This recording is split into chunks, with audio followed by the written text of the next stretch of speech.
So yeah, that's my hot tip if you're looking for like a dairy-free alternative to the English breakfast. I feel like it'd be criminal if I didn't ask you how to brew the perfect tea. Set of actions I did on Steam resulted in it looking like I was money laundering, which resulted in me no longer having access to a PayPal account. Alright lads, welcome back to InsideMC. Podcast writes it down with an amazing guest. Not really every single week anymore. We took a big break and going forward it's going to slow down a little bit. But it's fine. It feels weird to be back. I'm really looking forward to it. This is the first podcast of 2025 and I think I'm starting off with a bang. The guests I've got on, we've been talking a little bit before the podcast. They're absolutely amazing and I'm really looking forward to seeing, I guess, learning more about them today. I'm joined with the amazing Spiffing Brit. Hello. Thank you very much for having me on your wonderful podcast. How are you today? I'm doing absolutely fantastic. I mean, we're both in the UK, so we can look outside and see that it's been a wonderfully classic January of miserable grey skies and lots of rain. Also biting wind and very cold temperatures. So yeah, standard UK day, I would say. I guess on the upside, it wasn't as cold today, which was nice. My train did sit in the station for 20 minutes before they eventually cancelled it. So I mean, yeah, there was probably some leaves blew on the line somewhere. It's just standard stuff, Standard Britain.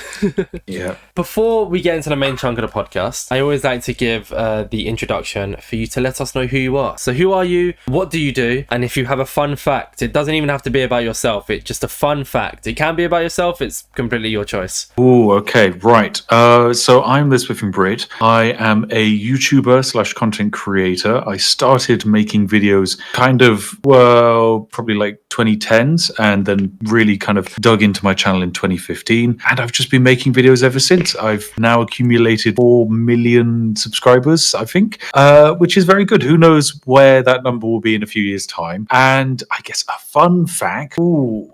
Oh my goodness. It's so difficult to be put on the spot and asked for a fun fact. Apologies. I mean, I can give you my fun fact if you want while you think. Well, yeah, sure. Give me your fun fact. It's the same one as I give every podcast because it's one of my favorites for some bizarre reason. Did you know that when they built castles back in the day, they built the staircase going up to the right on purpose so that people who were attacking could only go in single form and they had to have their shield in their right hand, as opposed to when you're going down and defending the castle, you can have your shield in your left hand and attack with your right hand and you're attacking downwards on single people. And when they eventually pass, they block up the staircase. That is a fantastic fun fact. And I'm going to actually flip a medieval fun fact right back at you. Okay, so it's medieval times. What is more popular to eat in the UK? Potatoes or corn? Oh, God.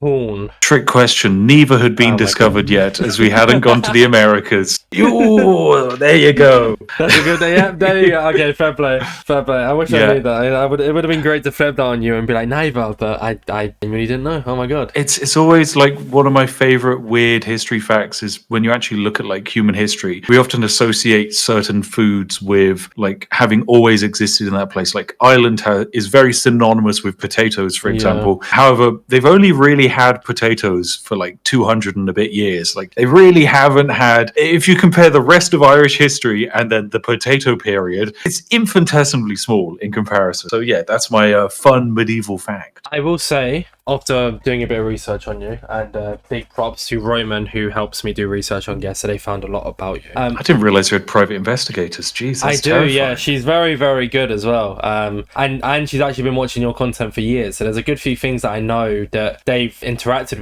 with your content that I didn't actually know. Because obviously I can watch a creator, but I've interviewed so many different people at this point. It's very, very hard to keep up my knowledge with everyone. Whereas they're less the interview part, more the give me information part. So it works out. It's nice. It's a nice little balance. Yeah, that's very good. I think everyone kind of needs a bit of a researcher assistant. I kind of do all of my own research when it comes to YouTube, and it is quite time consuming, but it is a very fun job because I think when you do YouTube for this long, you have to kind of love YouTube, and that doesn't just mean loving your own content. That also means being inspired and seeing other people's videos and being like, wow, that's so cool. That makes me want to create something maybe even better or just completely completely different. But yeah, it's research is so fun. One of my favorite parts of the job. Oh no, of course I do as well, but it's just hard to. I mean, you said you've been doing content since 2010. That's 15 years. It's very, very hard to look back. I mean, I've watched you growing up. Like, I've seen your content, but it's very hard to kind of remember and oh gosh, that's like the first time someone said that to me. That is actually terrifying. Really? Oh god, I don't want to come off like a fanboy now. Sorry. I'm sorry. We're gonna have to cut the podcast now. I can't believe that. Jeez. I think I've been pretty professional, all things considered. We've had an amazing chat so far.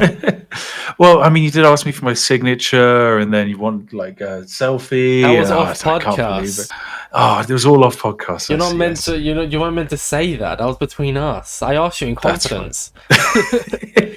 And then you asked me to do sub for sub. Oh, actually, do you even get that reference? Of course, I get that reference. Fantastic! Isn't it like illegal on YouTube to do sub for sub? No, it's one of those classic things where it's illegal, quote unquote. Kind of like how all of the old people on YouTube, like that, or the whole you can't show how much money you make from YouTube on YouTube. But like for some reason, people think that's going to get your channel banned. Like, no, it's all fine. You can do sub for sub.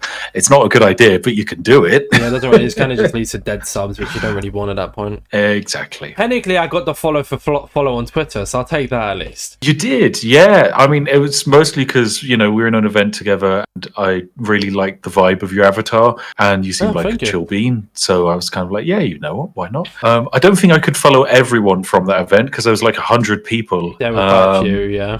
Yeah, and some of them, were brummy. I can't believe it. Jeez, never catch me doing that. We didn't actually interact at all during that event. I was quite sad. Well, I did spend 50% of this charity, like Hunger Games-esque event, sat in a tree. Okay, that makes sense, yeah. Yeah, I kind of realized that when it came to the whole getting attacked by hunters, it just made sense to stay completely stationary because you had no chance of defeating them, so what was the point? And I just had a lovely time. I left my PC for about 25 minutes, made myself a cup of tea and came back. Didn't have to get stressed out. It was very chill. I bribed Bumpy Jake, one of the organizers, into giving me full leather blue armor so that I could blend in as the hunters. For a hunter to see me not run with the bit and then kill me, which is really sad. I was so ready. I had this whole bit planned on stream and they just killed me. And I was like, okay, well, that goes out the window. What a shame. I did actually, do you remember the hide and seek section of that event? Yes.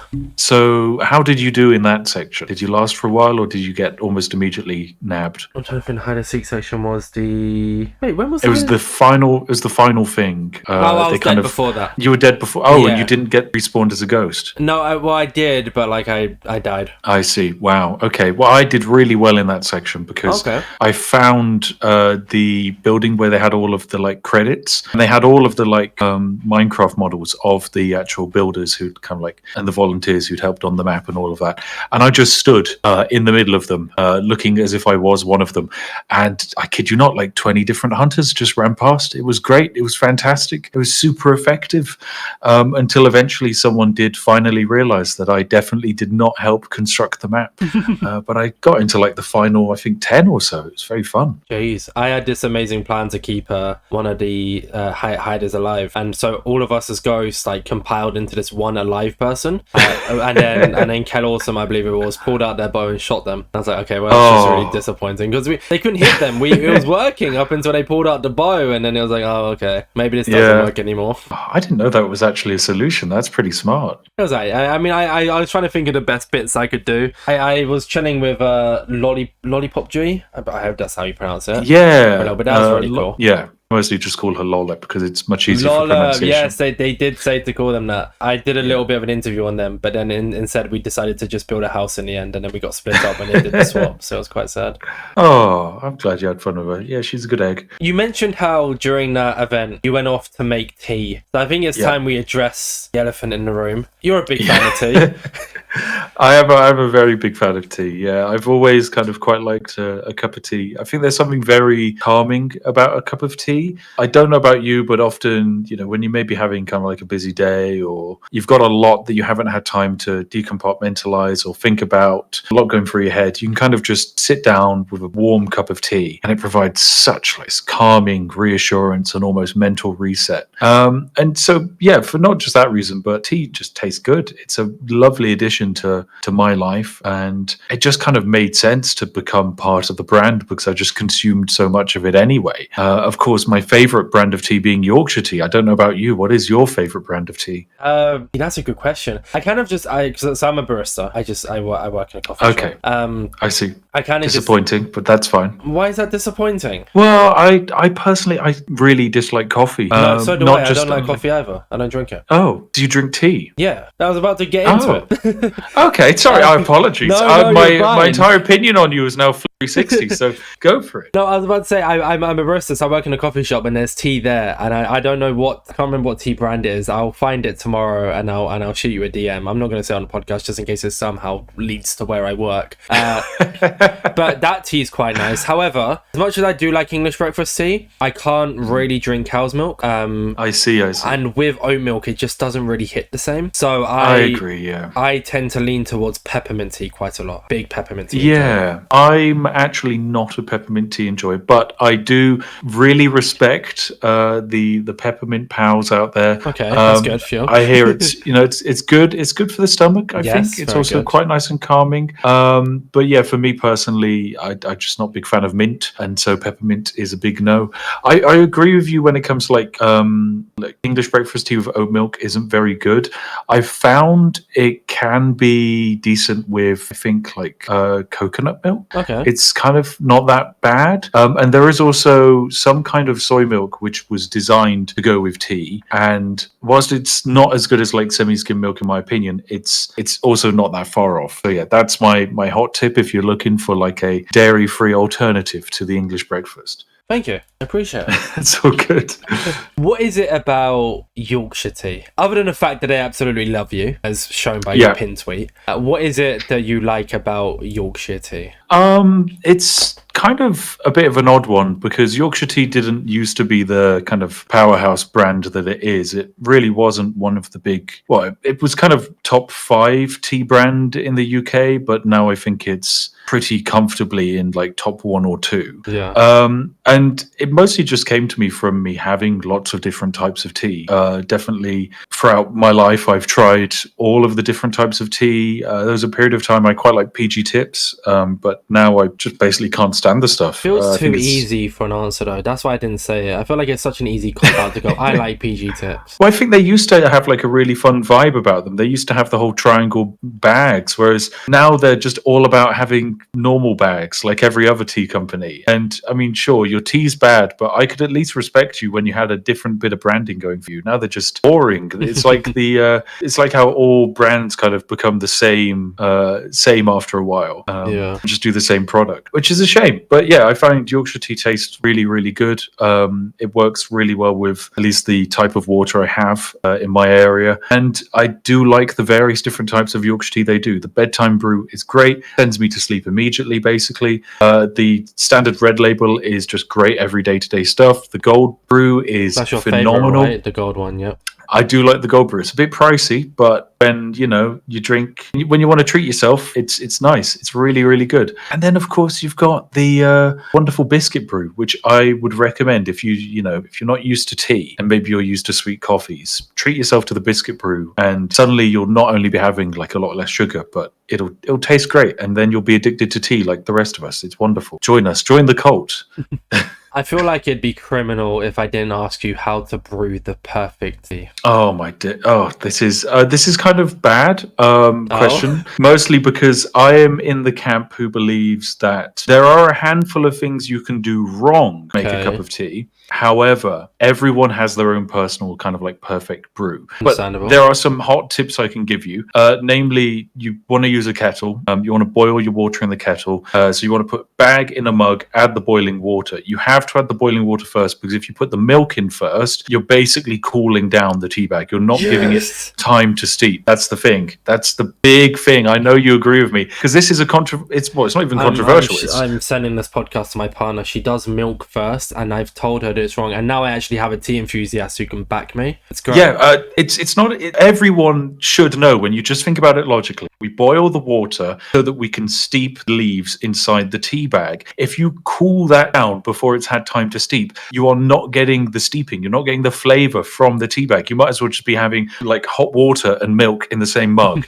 The tea bag is wasted. So yeah, I recommend, that's my advice. When it comes to like having sugar in your tea, I think it's best to kind of like alternate between having like some sugar and then having a long period of time without any sugar. Because if you put sugar in your tea every time, your brain just kind of blocks it out. It no longer tastes like a sweet tea. It's just the normal tea. So yeah, I recommend going on rotations when it comes to things like that. But not every tea needs sweetness. I don't really think I've had sugar in tea for about 3 months now. But yeah, just make the brew in the way that feels good for you. I think usually it's like 3 to 5 minutes gives the tea bag enough time to steep. But everyone has their own personal preference. I have a take on the milk thing as well. It's that how I typically do it is that the reason I put milk last is so I can determine how hot I want the tea. If you're putting the milk first, you can't really choose how hot your tea's going to be. If you put the hot water first and you put milk in and then it's still too hot, you can pour it out and put more milk in. But if you do it the other way around, it's a little bit awkward because you're not really getting rid of the milk, you're getting rid of the hot water. I guess I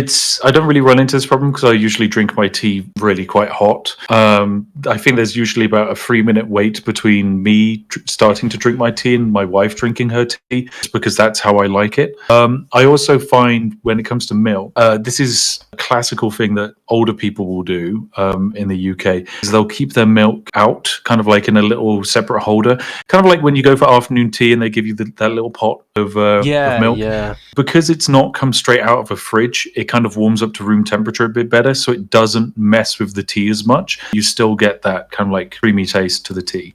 So that's another pro tip, but of course that requires a bit of forward planning every time you make a cup of tea, and usually a waste of things to wash up. So yeah, definitely not good for the day-to-day brew. How did it feel when you got sent the custom package? That's kind of mental, right?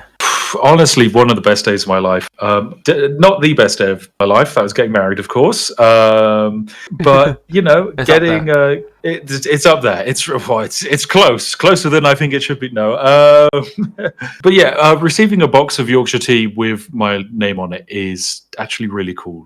Yorkshire Tea as a company aren't that big. They're a subsidiary of Taylors of Harrogate, which is a relatively big company. But the actual staff team of Yorkshire Tea, they're kind of just like one office. And so it's really kind of cute. It's really nice that they took time out of their day to make it happen. They're just a nice bunch of people. The main reason I often get asked by people, like, why don't they sponsor me more? They've sponsored me twice. Both times, they're not exactly high fees, right? I'm not making much money, if anything, from the sponsorships. I'm mostly just doing it for the laugh. And the reason they don't is because it's not really something they do. They're not like a big company that is out here sponsoring huge celebrities. They mostly get by off of the brand power that they already have and the fact that people just like their product, which is often how they end up having big celebrities even without being paid. We'll talk about how much they love Yorkshire Tea. I would like to say I was probably one of the first. I don't want to say I'm a trendsetter, but definitely a few steps ahead. I feel like we've done a lot of tea talk. It's been great, but we should probably talk about you a little bit. I guess it's technically talking about you, though, right? It's your whole brand. Yeah, I am. What you feed on, tea. So. Actually, I do have one more question about tea. You can just give me a quick answer for this, unless you want to explain why. If English breakfast tea disappeared forever, what would be your go-to herbal tea? Go-to herbal tea? Probably a nutmeg tea, I think. I find that works really nicely. Yeah. There you go. Thank you. Right, content time. Content time, yep. Very, very basic question. How did you get the name Spiffing Brit? It's kind of a bit of a weird one. I kind of BBC Radio 4 jazz kind of impression. And I used to play the bass guitar a lot, and so some members in my band at the time were like, "Oh, you've got a very very smooth kind of like smooth voice." And because of the way I spoke, people often said, "Well, you speak very British." Kind of like I think even though we would use the term kind of like Queen's English, I'm not quite Queen's English spoken. However, I do relative to where I was at the time, I was definitely a lot more posh sounding. And so Brit kind of stuck, and then the bass playing BBC Radio 4 kind of lent towards jazz. And so people used to call me either like smooth or kind of like, I was going to say jazzy, but jazzy isn't right. But what ended up happening was coming up with a name. I already had like a few like online usernames, but the Spiffing Brit stuck because I couldn't really go for the smooth Brit or the jazzy Brit because they kind of felt just wrong. So I went for Spiffing as I just think it's fun. Also, I was playing a lot of I think War Thunder at the time, and of course, when you're flying around in Spitfires, you just can't help but say Spiffing a bunch. So yeah, it stuck after that, and it just works for me. I know there are a few other Spiffs online. I was definitely the first, I think, to be called Spiff or to be synonymous with the name Spiff. But there's quite a few others out there, and I think they're all doing quite well for themselves. I'm definitely not the first person to kind of have a brand around being either eccentrically British or being British and playing video games. That would, of course, go to the legendary Total Biscuit. But here I am nonetheless. You're and up there. I think I'm up there. I don't have to be at the top. I get no satisfaction from that. But I do get satisfaction from every time a weird British meme gets posted online. Someone often thinks about me or tags me in it, which I really enjoy. It kind of brings me a fair bit of charm. And what about content creation, and what exactly inspired you 15 years ago now to get into doing YouTube or doing Well, any kind of content? I kind of always liked the creative side of YouTube and kind of telling stories. I've always really enjoyed, and just speaking in general. I really enjoyed public speaking whenever I had any opportunities to do it. And it kind of really fostered in me this desire to entertain and be funny. And YouTube is a great way of expressing that. I'd often watch other creators like, say, the Yogcast back in the 2010s and kind of think about how brilliant these funny people were, and how they were able to kind of come up with these brilliant ideas inside of video games and get their friends involved and tell these brilliant stories. And I really wanted to do something similar, but of course I lacked the experience and the practice, I'd say, in order to do so. So I'd say between like 2010 and 2015, I definitely made attempts at video making. However, none are kind of like anything close to resembling what I make today. A lot of kind of like GMVs, if you know what they are, and machinimas, I guess. I know However, GMVs. I might know if I've seen it. I'm not very good at names. it's just kind of a catch-all term for like gaming music videos. So you kind of get gameplay footage and sync it to music. And that kind of taught me a lot of basic editing. However, I think for me, YouTube, I kind of had a moment where it clicked for me that YouTube is kind of a bit just like economics. It's just a big supply and demand graph. And that was what really kind of kickstarted my rise to power on YouTube, which is what I needed to take my weird side hobby passion project into something that I could actually feel like I could put more time into. And then the more time I put into it, the more I discovered kind of like my love and my passion for this kind of line of work and telling stories and just doing creative things. It really is one of the best jobs in the world. It's not the easiest job in the world, but there's nothing quite like it, I don't think, that is this accessible. We talked a little bit before recording about like the podcast and like my side of it and stuff like that. I guess one thing that I like, you remember how I said that like there might be something else that comes up on the podcast if I think of it while you speak. This is it. I think one thing as well I love about having guests such as yourself on is like to talk about the I can't really speak. Longevity. Longevity.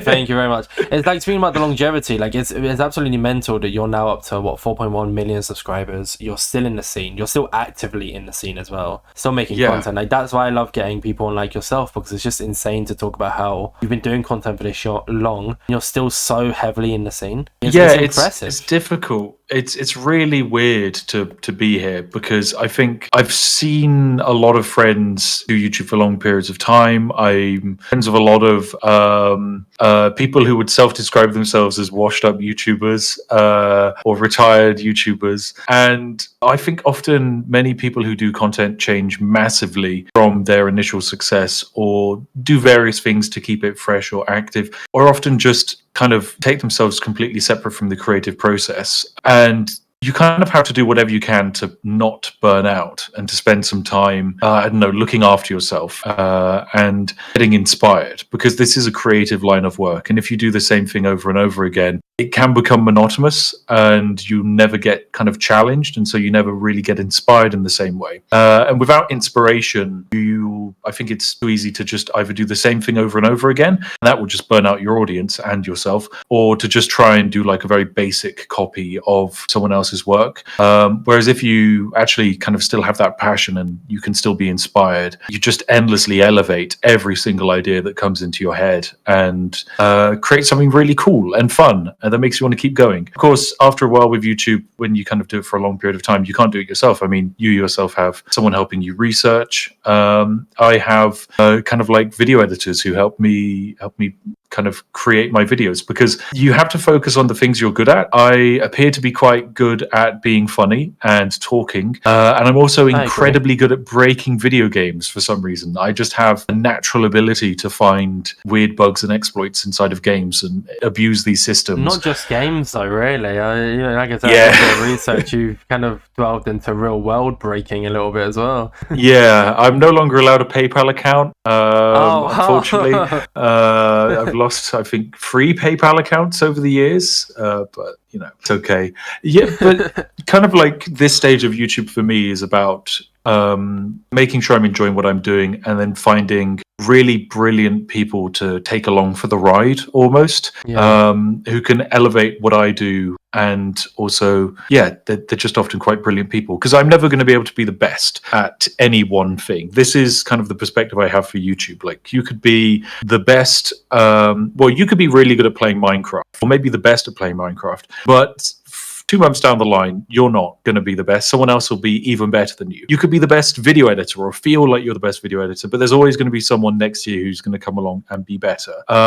So often you shouldn't try and just be the best. You should kind of just be unique and have fun. And if it works out, it works out, because there's always someone faster, better, stronger. But there's only kind of like one you. And the combination of all of your attributes and weird eccentricities make something that is unique, that can't be mirrored. There's no one who can be better at being you than yourself. Exactly.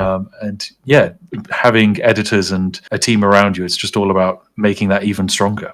I found that with InsideMC, because like growing, so I used to do content on Insane Orbits, and like I enjoyed it, but I stopped enjoying it, and I wanted to go down the talking route. And it's incredibly hard to grow a podcast. Like, I feel like that goes without saying. If you're growing just from podcasts, like a lot of people grow and then do the podcast, which is completely fine. But at the same time, like, I've kind of gotten to this stage where I'm happy with what I'm doing. I'm happy with who I talk to. I'm happy with who finds out about it. But at the same time, there's always going to be a bigger fish. There's always going to be someone who finds it a lot easier to get guests. There's always someone who's going to get more views, all that kind of jazz. But no one's going to interview people like I do, because that's how I interview and how I talk to people. Exactly. You've got your own way, and I guess the main thing is you come into this with a nice idea and a plan, and also the kind of guests you target or find or have access to, as you say, you'll be the one who has access. Not necessarily everyone does. But you're right. Maybe someone else out there is better at networking, and they can get Jack Black on a podcast or something. But at the end of the day, you might be able to find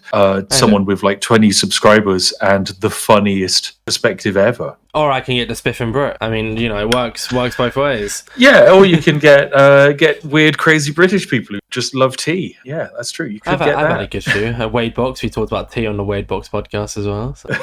He hated it. I tweeted out like a very, very milky tea, and he hates those. So. Oh God, yeah, I hate those too. It's almost visually offensive. Yeah, that was what I was going for. For him, anyway. It's not really for you, but it was fun. Wade Box is great. Something that Roman pointed out when I kind of doing the research was about your 100 Statman video. So I took a little look into myself, and those videos are amazing. Yep. Like, what exactly was the idea in making those? Like, how did you... I feel like it's a concept that probably didn't take too much thought to come up with, but essentially, how did you make it that good? I don't know. I feel like I kind of stumbled over my words there, but you get what I'm saying. How did it come about? It came about in... it was kind of me reaching an epiphany, because at that time, I'd done a lot of time-lapse content. So a lot of my early channel was looking at map games and creating scenarios that I thought would be visually visually interesting, and then kind of like narrating them with text. Like I didn't even speak in my early videos. And then after a while, I tried to do comedy videos because I wasn't really having fun doing time lapses, and I found a lot more enjoyment out of comedy videos. And I was really bad at making them, so I was mostly just trying to copy what I thought people wanted to see. And then I had an epiphany that I could kind of do a Let's Play style series, but with a challenge. Now, of course, Let's Play challenge series are really common on this day and age. In fact, they're basically the only form of Let's Play that exists, but back then they were kind of quite rare. Yeah. And I just had an idea for, well, often challenges are meant to be super difficult, but what if instead you had kind of like the perfect start, the perfect character, and you basically had God walking on Earth, and you could just track this character's adventure across a world where every single thing they attempt, every stat roll, every roll of the dice, they just pass flawlessly.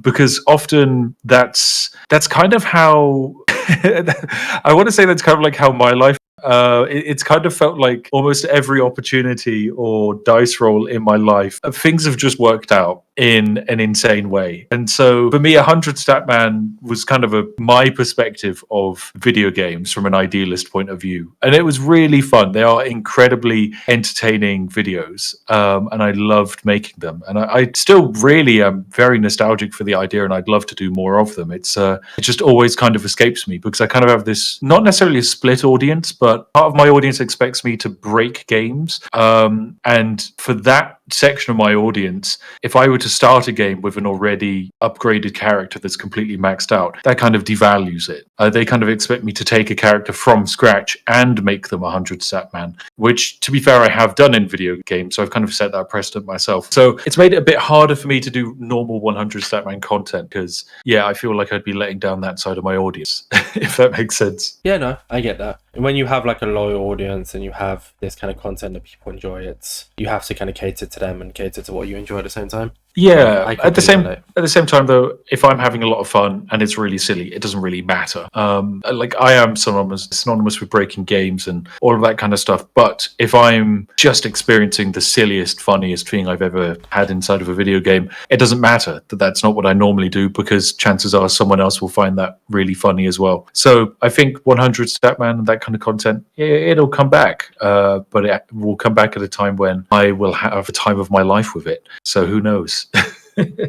Some of your like most viewed videos, and I guess like videos that you do quite well with promoting, kind of lie around the whole Skyrim and Elder Scrolls like kind of section. As in like your what's it called? What would be like the channel intro is Skyrim Exploit the First Skyrim Hunters. Your most viewed video is Skyrim, a perfectly balanced game with no exploits. What is it like? How did you kind of get to a stage of, I don't know, being like you can learn to exploit a game, that's fine, and it probably takes a lot into it. But how exactly did you go about finding what you found? Was it all you? Did you look on Reddit? Did you have help, or like how did it go about? It's kind of a mix. I'd say probably about 70% of exploits are kind of like from me. Of course, it depends on the game. So newer games, chances are it is just me. But for older games, like say Skyrim, there was definitely kind of like a lot of existing precedents. I think about probably about 3 of the Skyrim exploits were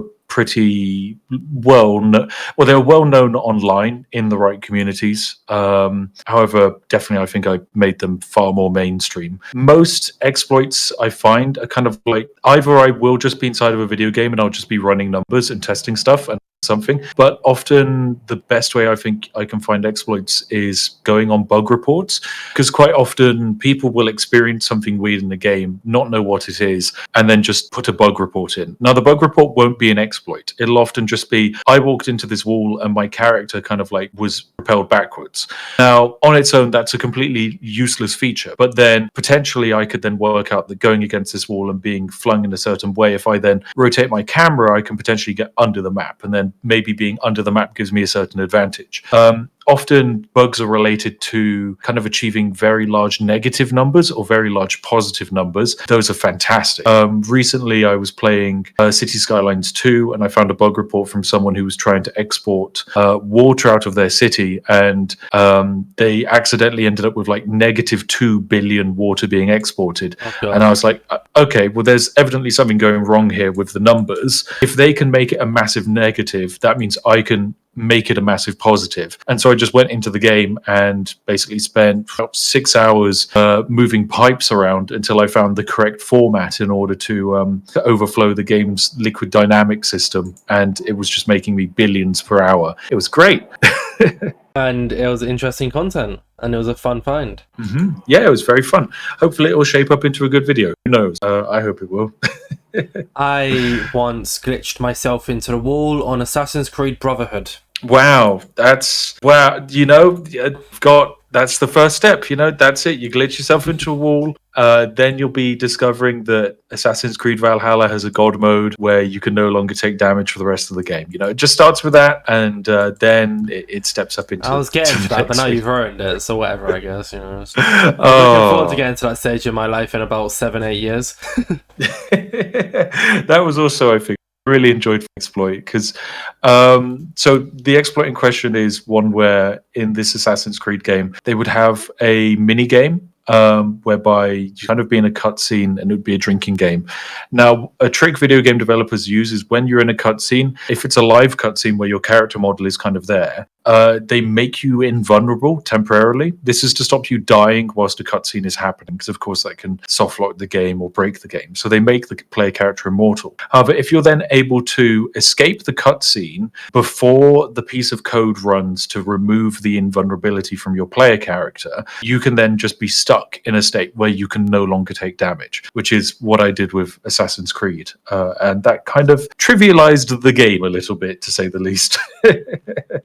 But it was good fun. See, I don't know. It's a bit like FIFA though. Have you ever played FIFA before? I have not really played much FIFA. No, I'm not against football. I enjoy watching football every now and again, like everyone else in the UK. But FIFA is just not my cup of tea at all. It's not mine anymore. But when I did play, I found it really hard to play when you'd play career mode, you'd make your person completely OP, and then you'd play on easy mode, so you're scoring about 50, 60 goals a game. As much as it was cool to break, at the same time, also 2 or 3 games I got bored of it. And I think I don't know. Yeah. I can understand the fun and the silly side of being overpowered and unkillable, but then I see the side of it it kind of takes away from the whole. I don't know. I kind of play games for the, I don't know what's the word, the challenge, I guess, or the journey. The challenge. Yeah, I was gonna say fret for some bizarre reason, but yeah, challenge works. But Yeah, it would be cool to be able to play the full game without dying. So it's kind of double-edged sword. It depends what you want to get out of a video game. At the end of the day, not everyone's going to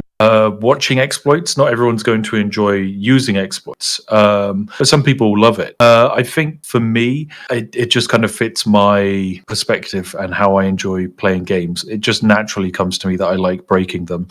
However, I do agree it is important for me to often have played a game through first without exploiting it, so I kind of have a nice baseline experience, and then that way I kind of feel rewarded out of going on some kind of silly power trip. Exploits are, of course, about not overburning yourself, because often I reach a point with Skyrim where I have a character that, statistically can't die. It can't take any more damage, and everything it hits dies in one hit. Now, I could continue playing with that character and finish the entire game, but that's just not a good idea. I wouldn't get anything out of it. So I don't. I just don't. Instead, if I want a challenge, I will probably run a bunch of mods that patch out all the known exploits and give myself a really difficult run of Skyrim, and I get a lot of satisfaction out of that. I think, a little balance is good in life. When you started off your content career, you made a lot, or actually, well, your oldest videos on the Spiffing Brit channel, I should say, is a lot of Stellaris. Have I pronounced that right? Yeah, Stellaris, yep. Oh, I did pronounce it right. Okay, Stellaris. What was it about that game that kind of hooked you to kind of build your channel off of? It was popular at the time, and there were hardly any other creators. I mean, I like sci-fi, I really do, and it's a nice sci-fi strategy game, but at the time, very much I was kind of looking at any opportunity to grow my channel, and so I was kind of targeting either games that were newer or games that had a high demand for viewership but very low supply of content, and that was one of the main reasons why I was able to kind of get off the starting block with YouTube. You also did little other videos like the World War II war stories. Yeah, did pushing out a little bit. Spain in World War I did II. a lot of That kind of jazz. did a lot of Hearts of Iron 4, which is a World War II simulation game and strategy game. I did European Universalis as well. Basically, a lot of Paradox Interactive games, because back then there's a very high demand for those videos, but not as many Paradox Interactive creators. I think there's probably about 5 times as many Paradox Interactive creators these days, and most of them come from COVID, that kind of generation of content creators. What are some of your favorite videos? And like, it doesn't even have to be a video that got loads of views. Like, what is just one of your favorite videos to make or do? I only like videos that get loads of views. They're the only thing that keeps my ego. That can be your answer too, though. That's completely fine.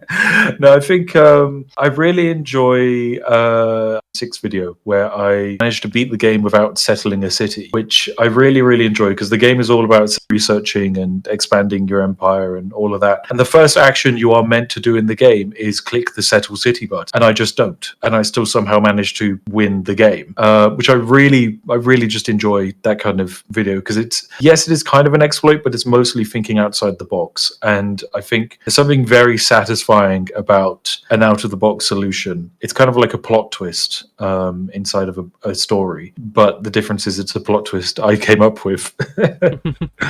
Have you ever played Choo Choo Charles? Choo Choo Charles, it's a horror game, isn't it? Yeah, about the train. There's an exploit. Well, I mean, they kind of bugged the game files, but there's a video of someone beating the game without the like. So when you spoiler alert, when you play it, the dude you start with, he dies like within the first 5 minutes of the game. There's a way you can keep him alive and still beat the game.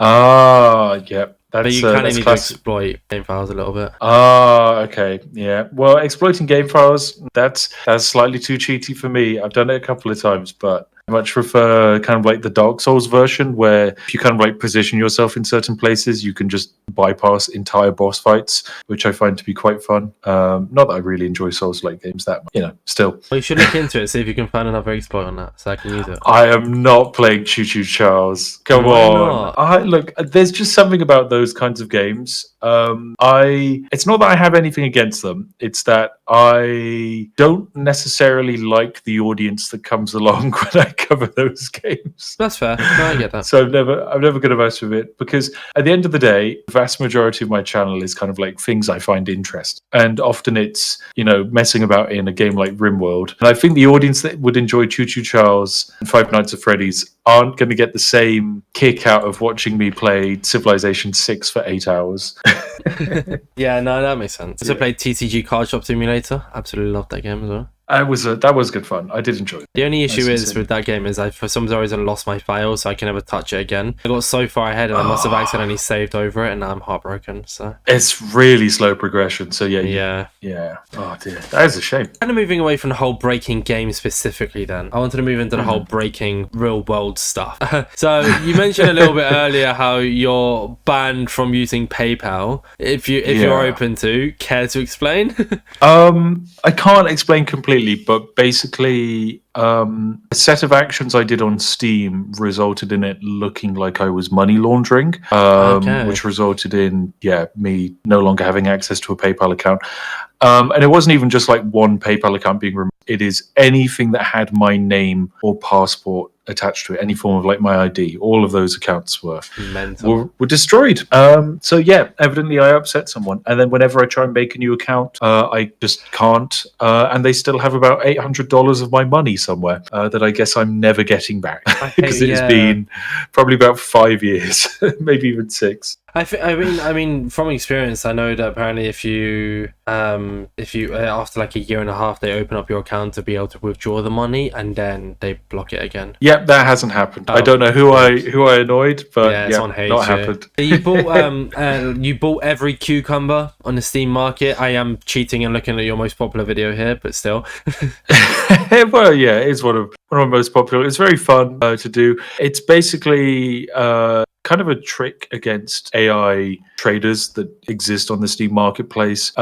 Basically, it's kind of a holdover from things like TF2 and Counter-Strike with the amount of people that are trading on the Steam marketplace. You have these AI trading algorithms that are set up to notice when products are massively increasing in price and then trying to grab a hold of the supply if the price is expected to keep rising, which is basically what we did. We manipulated the price of cucumbers, and then I was able to sell a cucumber for like, I don't know, 10 times more than it was meant to be or something silly like that. I think I sold something that I bought for 3p for about £6, which, you know, I mean, you're not going to go home for a £6 paycheck, but it's mostly just a proof of concept of something that's very silly.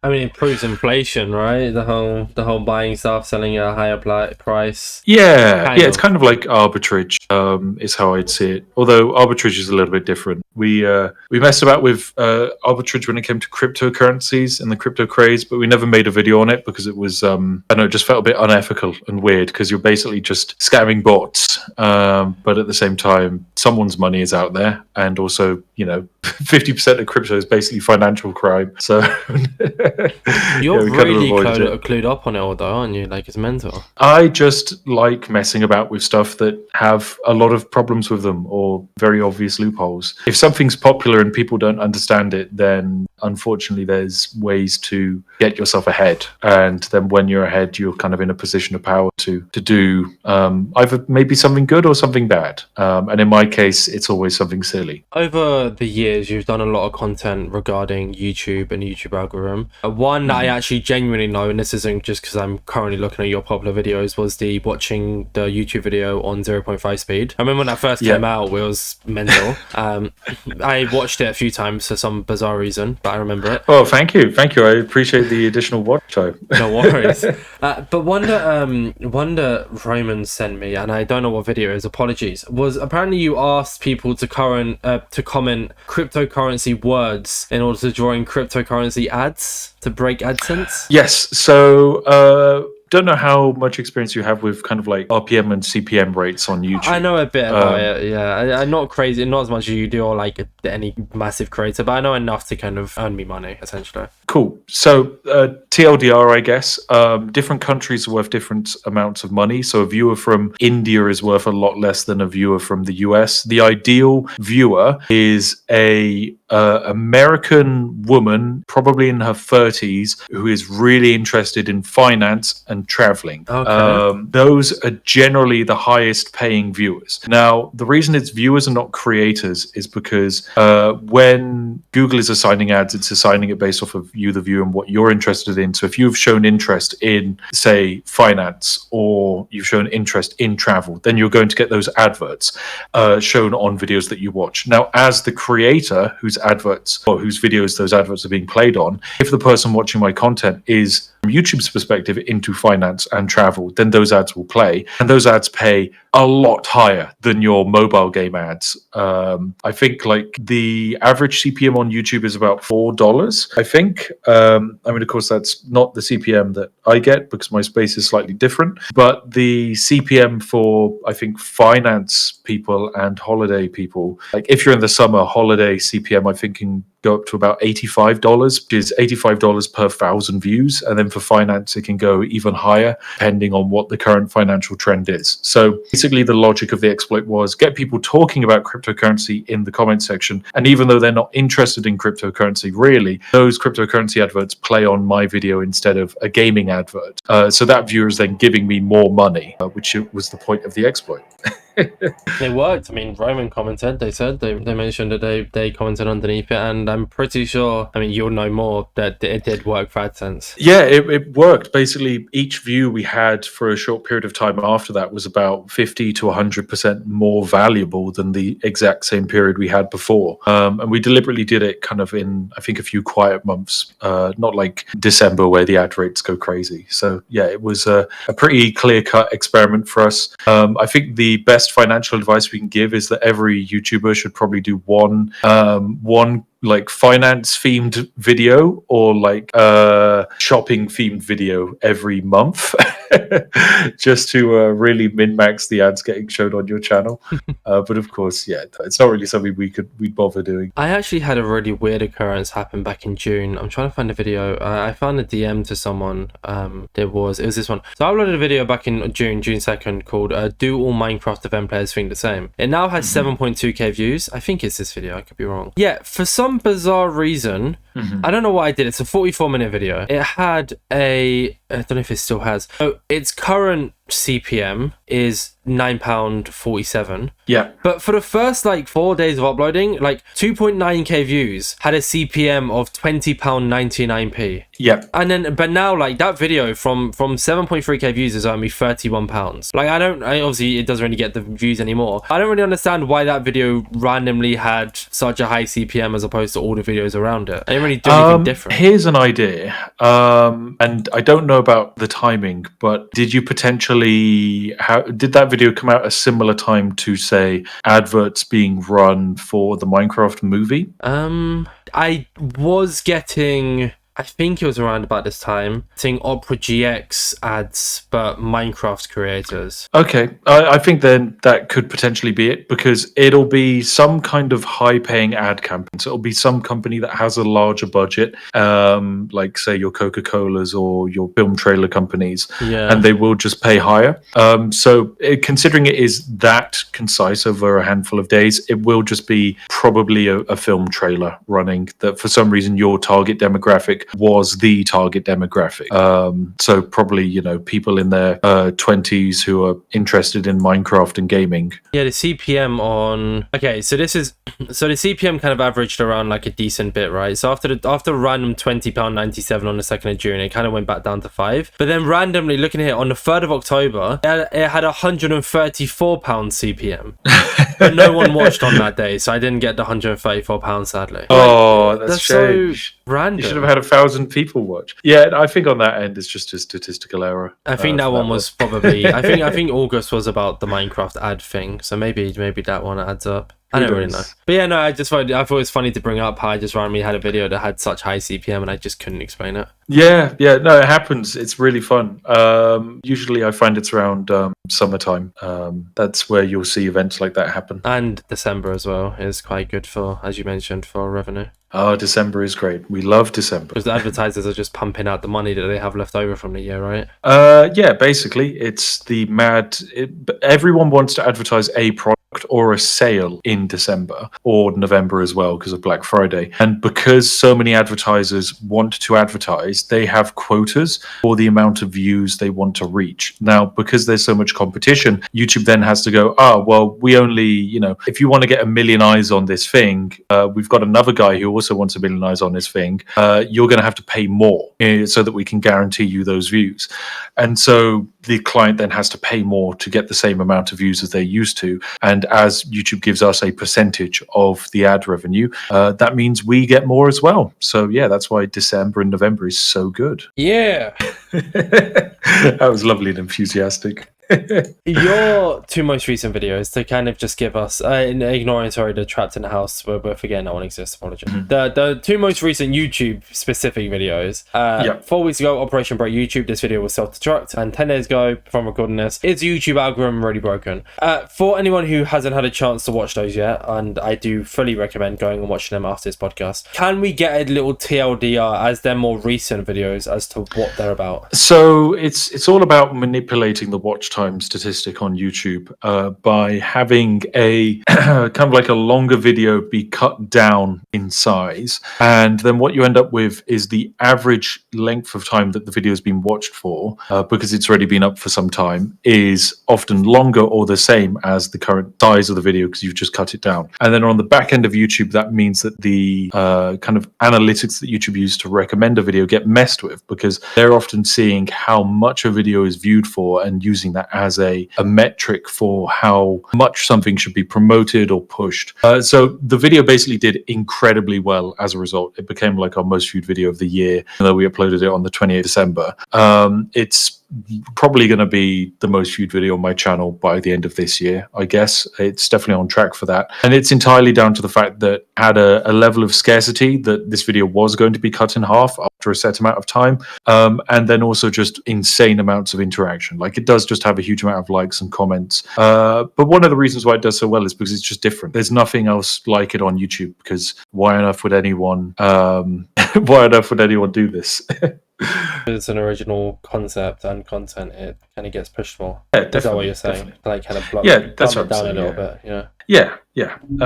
It was just a fun little experiment. I'm glad it paid off as well as it did, because it was something we'd kind of been planning and had done some tests on. But even when we do tests on smaller scales of our YouTube exploits, when we eventually almost release them to the public like this, you never fully know whether something's going to break or get better with having a larger sample size. And in this case, it was very much it gets a lot better with a larger sample size. Have you seen that one? I'm saying have you, as if you definitely have. You definitely have seen it. That one video where like the views update to constantly match. Like the video updates based on the views or something. Yes, I have seen that video. The only problem with it is the YouTube backend API is so slow. Well, it's not so slow. It's not perfect. So it's hard to make those anymore. But it is definitely something I'd actually like to try and do. I always thought about maybe having having one which would be, say, like the channel trailer, where the channel trailer would just update the title to the latest person who subscribed, which I thought would be quite fun. I think there was someone who had the background banner on your YouTube page. Yeah. It'd have it update to the live sub count of the channel every like 5 minutes or so.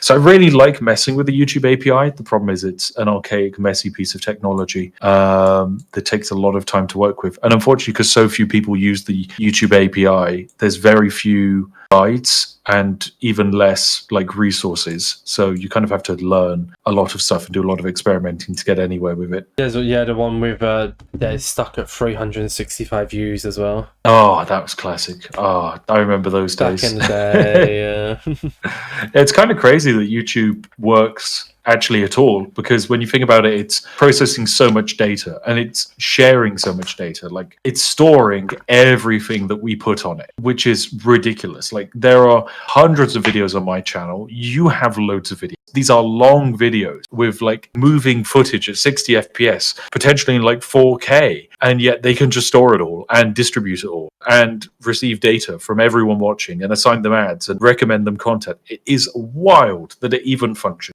And it does. Yeah, it works really well. Really, really well in my humble. Something that we haven't gotten into talking about, and it's why we had the timestamp, is you being a member of the Yogcast. Yeah. Which is kind of cool, right? Yogcast is pretty cool. I still listen to a lot of their Minecraft music. So, obviously, I kind of know Yogcast more from the Minecraft, but I know they've done a lot more now. Like, I've had Ruth, who works with Jingle Jam. They've been on the podcast for back-to-back years, which has been really, really cool. So, I assume you know what Jingle Jam is, all things considered. Of course, yeah. I think for me, Jingle Jam is crazy because before I did YouTube, I would watch Jingle Jam, and now here I am on the other side of the camera, basically.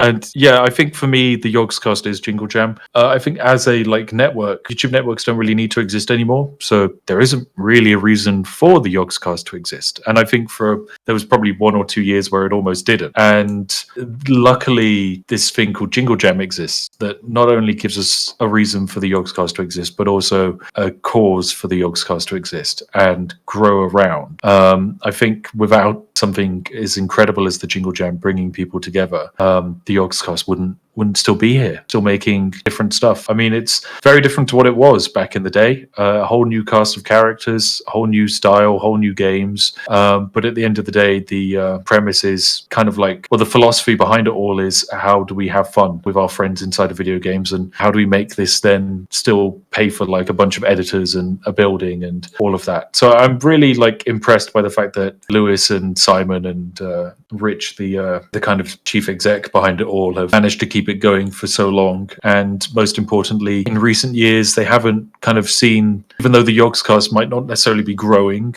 Jingle Jam side of things is, because it is such an incredible thing. It's a charity event where you can give money to charity, but also get games that are donated from developers. And there's nothing else quite like it. And as far as charity events go, it has such a ridiculous kind of like average donation relative to all other creator charity drives that you kind of just want it to keep growing, because when you sit down and actually speak to another creator and you're like, hey, you should fundraise, and they're like, okay, fine, I'll fundraise, and then you go, and if you fundraise for this, you'll raise like 5 times as much for good causes, then it's kind of a no-brainer. Yeah, I'm excited to see where the Jingle Jam grows, because who knows what it's got in store.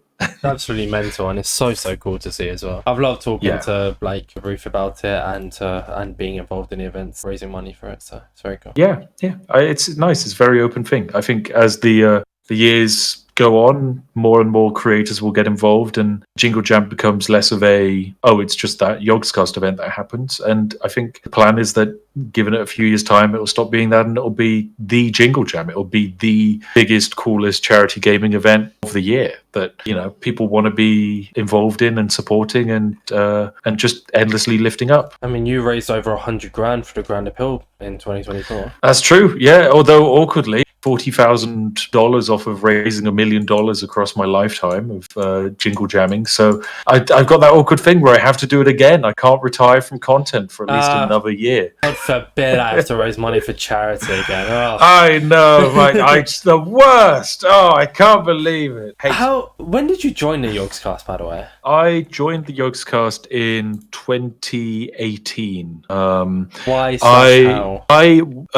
I wanted to join the Yogcast. However, the Yogcast kind of did like an expansion phase in 2017 where they picked up a bunch of Paradox Interactive content creators, like Isoros Productions, Bacone One, Rimi Down Under Gaming, Alex the Rambler. So they picked up 4 creators, all in the same niche, and it's the same niche I was in. And so I was like, oh, well, I also want to join. So I sent a message being like, hey, can I join the network? And they were like, well, we just picked up like 4 of you, so no. Because you like from like an audience perspective, we're all the same. So why on earth would you want to pick up even more? And then after a while, my channel kind of took off, largely thanks to the whole 100 Statman stuff. And so instead of it being like you're all the same, it became we could be getting 10% of this guy's revenue each month. Okay, right, we should get him involved. And then of course, so yeah, even though it was kind of like motivated by money, they knew that they were getting someone into the network who still really wanted to be there and enjoyed the Yogcast. And I feel like I've added to the Yogcast over the years in my own way, shape, or form. And definitely our relationship now is no longer financial. There is no financial reason for me to be in the Yogcast. I get nothing from it other than Jingle Jam, basically, which I don't get anything from. So, other than the taking part and having a voice in the process of Jingle Jam is fun. Being able to say, hey, I'd like to put this on the schedule, or being more involved with the charities is good. Yeah, my relationship with the Yogcast is one where I don't pay them a percentage of my revenue, because that just doesn't make sense. And also just the fact you're part of the Yogcast is pretty cool. That's true. I don't think it's as prestigious as what it used to be in like 2014, but to the certain right people, it's kind of a cool thing. A nice little badge of pride. It says on your Yogcast wiki that you self-proclaimed that you were added with the sole intent of causing Lewis to have a mental breakdown. Yeah, and I think I have done that over the years. I have psychologically tortured him in many ways, many shapes and many forms. But it is kind of nice that my relationship with Lewis has changed from being one of kind of just like awe of like, whoa, what a titan of YouTube, to then one of, he's a content creator partner like me and we can make good content together. So now it's just basically one of like, we're both well-established creators in our own rights and we're both running our own companies and we're kind of just friends, which is really nice. We go on holiday every once in a while, maybe like once or twice a year, which is fun. He's just a nice egg to hang out with. And he's really into board games, which is good because I love a good board game as well. Do you know much about MCC? I know a fair amount of, mostly via Martin's Twitter page, Martin in the Littlewood. Yes. And yeah, so that's kind of like my access to MCC. Of course, I see it every once in a while on Twitter when there's drama. Some team said something to another team. Oh my goodness! And someone wasn't invited. Oh my god! Yeah. Welcome So to I the get Minecraft that kind community. of stuff. I get that. So from my perspective, MCC appears to be like a very loud event. It seems to be fun, and everyone wants to be involved in it, and everyone wants to be involved in it so much that they're willing to get really toxic about it. Yeah. But I think it's a really cool thing that basically people have come together and found a new way to have fun, and they've, I think, rightly kind of found that the best way to then grow that fun is by inviting other cool people on board to have fun with it. And it's now got this whole community that kind of exists, you know, semi-independently of Minecraft. It is just its own thing. And yeah, as with all communities, it has its high points, it has its low points, but I think they've done a really cool thing. What have you done? Oh, funny. I ask myself that every day. I was getting to it. I was about to say funny name reference. I just wanted to like point out that I was about to do this. What have you done inside MC? Like what? Like I feel like I've looked through. You did have a video from not too long ago. I believe it's about 4 months ago, 6 months ago. I need you. So like that video. But like what kind of Minecraft content have you already done over the time? So over the years, we've done the occasional like exploit video in Minecraft. Minecraft isn't really a game we like do too many exploits in, because of course it's a very multiplayer focused game, and so we have to be careful that when we cover an exploit in a game with multiplayer, we don't destroy the multiplayer community, because that can then make people quite upset. So instead, what we're doing at the moment in MC is we're working on a project called Spifftopian, and this is kind of like a very big Minecraft server that we've made. It can have like thousands of players, and it just runs seamlessly, is how I describe it. This is entirely because we did a series. Well, I say we did a series. We did like about 6 live streams or 8 live streams 4 years ago now, where I asked my friend, like, hey, could you set up a Minecraft server, and how many players could we put on it? And we had like 140 players on this server that was being held together by duct tape, basically. And we just ran this like medieval society. And it was really fun, but of course, Minecraft isn't really balanced very well for anything. And the multiplayer is a mess. So we then kind of rewrote a lot of the Minecraft multiplayer netcode, and that has led us to here, because I wanted to have more than 150 people in my medieval Minecraft society. Now that we've got all of the whole server architecture stuff working fine, we're now on to like the gameplay side of things. So we did the I Need You video was kind of a way for us to do stress tests. We got thousands of people and had them flatten a world in Minecraft, and so by having people do that, we're able to simulate a lot of like PvP, block breaking, hundreds of players in the same chunk. It helps us see how far we can push our server and how we can optimize it even further. And now we're onto the stage where we're balancing a world for 1,000 people in the same Minecraft server, which is, yeah, hopefully going to be a really cool medieval Minecraft world. It's not going to be like normal Minecraft, though, because in Minecraft, you don't need anyone else. You can just go out by yourself, do a whole lone wolf thing on a multiplayer server. You could solo speedrun the game. So we're not doing that. We're doing something completely different, where, you know, if you did run off into the woods by yourself, you would just starve to death. You do not have the ability to look after yourself. You don't have the knowledge, say, to even craft a pickaxe. You might just not have. Concept, though. Yeah, it's really cool, and I'm really interested to see, especially how like the economy shapes up, because I love economics, and so yeah, I really want an event to happen whereby, because knowledge is limited on the server, it's entirely possible that there'll only be 1 or 2 people in the entire world who know how to, say, craft a hoe, and then if everyone who knows how to craft a hoe is dead, then for an entire session of the server, no one can make any more hoes, which potentially could lead to a catastrophic famine, which would be incredible to watch, because this is also hardcore. Everyone only has one life. If they die, that's it. They're gone. Of course, not me, because, you know, I'm basically like the DM. But yeah, it will really, I think, lead to a lot of really interesting stories. So that's what we're messing about with, and it has cost us a stupid amount of money to make happen. Turns out very expensive, fancy netcode engineers ain't cheap.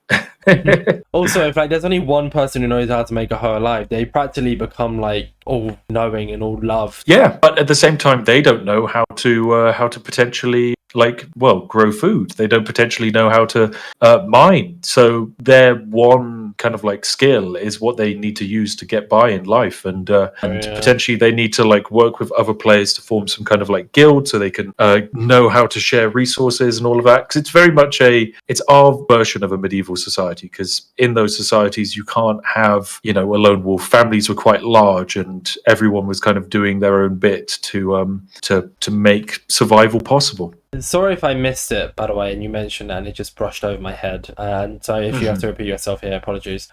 So are people going to have to learn how to do it? Are they all going to randomly be assigned a skill? That would be spoilers, so I'm not saying. Okay, you didn't say it. Okay, got you. But I had a feeling you didn't. I just wanted to apologize in case I did miss it. I think the way to see it is that for the first like session, we'd have things be slightly more scripted and controlled by us. So that includes the people who have access to the knowledge, and kind of like the formation and the setup of this. But then after we've kind of done that template for a session, that's then when we start seeing the new dispersion of knowledge and abilities around the world. And yeah, because if we threw everyone in and just said, right, it's random, or like you have to do these tasks and then you gain the knowledge, then it would be a bit too gamified, I think, and definitely a bit too chaotic. Well, with that, unless you have anything else that you wanted to talk about that I haven't asked you about this podcast, do you? Is there anything that we've missed? No, I think that's everything.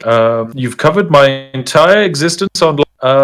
Yeah. I guess, you know, hey, if I do Utopia, would you want to be on the server? I'd love to. Yeah. Fantastic. I'd love to have you on board and give you some wonderful role. Thank you. Yeah, I don't know what it'd be, but I'd happily take up any role to contribute to the life and then die in the first day. Yep, that's how it is. I remember we have kind of like there's one video from a fan who was on the first Spifftopia, their entire life on the first Spifftopia server, which involve it's like an 11-minute long video. They build a dirt shack, and then a zombie comes at them, and they try and close the door, but the zombie gets through before the door closes and then kills them. Oh god, that's so sad. That was, I think, like session 5, because we had to have a queue system for people to get in, because thousands of people wanted to get in. So yeah, they wait 4 weeks to die to a zombie in 10 minutes. That is the exact vibe we're aiming for. No, I'd absolutely love to join. I mean, it might be hard for me to keep up with it because of everything, but if you do feel like reaching out to me, if I do miss it, I'd happily take part. Thank you. Fantastic. Love it. Good stuff. Yeah, I think that's everything. Well, before we do the outro, we do have 1 or 2 Twitter questions. Ooh, okay. Let's smash them out. There are a few compliment replies, a lot more compliment replies than there are questions. So I'm gonna quickly just read those out. So Tay LMAO was shocked. Amelia Bees was shocked. Happy Masterful was a W. Luna Lotto was shocked. Fatty Daddy was very happy with it. Animal Mace thought it was cool. Derpy thought it was cool. Fulham thought it was cool. Bendo was happy that we're back. AJX thought it was huge news. And Shiny Dude said they're spiffing all over the place. And then there's clean up after that. Cos the Penguin and Sky were both shocked that you've come on a Minecraft podcast as well. So that's explained it. It was not just. But there's a good few replies who are absolutely shocked about the return and about you coming on. So there you guys, a bit of an ego boost for you there. It definitely makes me feel special, guys. So 3 questions. Oh no, 2 questions though. Okay, the third question was just going to be in a Minecraft podcast, same game basically, after about you being their favorite Skyrim YouTuber, but only a question. We'll roll up. The first one is from Mayhaps. I need to know if Magic Denoa actually steals from charities in his free time. I certainly wouldn't be surprised. I can confirm he steal from charity in the video where he claims to have stolen from charity. Your mic lagged a little bit there. Sorry, he did steal. He did not steal from charity. I can confirm. Despite the video being about him stealing from charity, I can confirm he actually did just do a charitable donation and didn't steal. Okay. Your mic lagged, so it literally it sounded like you said he did steal. Well, that's fine. Leave that in. It adds a bit of a who knows? Who knows? Ooh, that can go in the highlights. He did steal, and it's just like cuts to like the podcast. And then the final one comes from Animal Mace. I'm going to kind of fold this down a little bit just so it doesn't go on for too long. What's the best tier list, please? So instead of a tier list, I'm going to ask you to rank your top 5. Doesn't have to be in order, but if you want to make it in order, it can be. Top 5 teas. Yorkshire tea, Bird and Blend, Tea Pigs, Twinings, and then, geez, there is another one. I only visually know it, but as I can't remember off the top of my head, I'm going to go for Aldi Red Label. It's a perfectly fine English breakfast tea. That's my top 5. There we go. That's it. That's everything. Oh my god. We did it. We did it. We recorded a podcast. Oh my goodness. Right. How does this outro? So, just before I do the outro, actually, I always like to give this part for you to promote yourself. For anyone who somehow doesn't know who you are and has enjoyed listening to you yap away for over an hour, where can they find you? They can find me on my YouTube channel, and I upload a video, hopefully every week, of me breaking a video game or some kind of system. And yep, that's what it is. I hope you have fun, and I enjoy doing what I'm doing, so I'm sure you probably will too. There you go. Well, thank you so much for coming on. You've been an absolutely amazing guest, and I couldn't have asked for a better return guest, so thank you so much. Do you want to do the outro, or should I? Oh, I'll let you do the outro. I've spoken for so long. You should do the outro. Well, with that being said, this has been the InsideMC podcast. Thank you all for listening. Stay safe. Don't eat too much bread. Pieces.